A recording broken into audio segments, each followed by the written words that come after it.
அன்புக்குரிய சகோதரர்களே, இந்த உலகத்தில் ஒரு மனிதன் கடைசி நேரத்தில் கெஞ்சுவான், யா அல்லாஹ் ஃபஅஸ்ஸத்தக, நான் கொடுத்து விட்டு வாரேன் யா அல்லாஹ், நீ தந்ததையெல்லாம் உனக்காக செலவழித்து விட்டு வருகிறேன் யா அல்லாஹ், நீ தந்த காலத்தை உனக்காக செலவழிக்கிறேன் யா அல்லாஹ், நீ தந்த நேரத்தை உனக்காக செலவழிக்கிறேன் யா அல்லாஹ், நீ தந்த அறிவை காசுக்காக வித்தேன் யா அல்லாஹ், உனக்காக செலவழிக்கிறேன் யா அல்லாஹ்.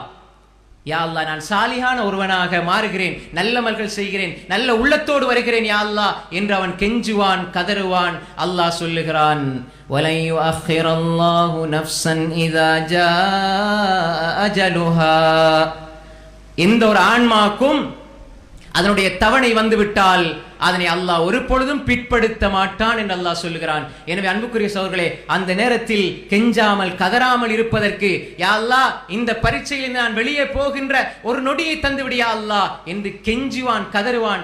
ஆனால் அல்லாஹ் அதையும் சொல்றான், கடைசி நேரத்தில் நீ கெஞ்சாத, உன்னை நான் பிற்படுத்த மாட்டேன் என்று அல்லாஹ் சொல்கிறானே.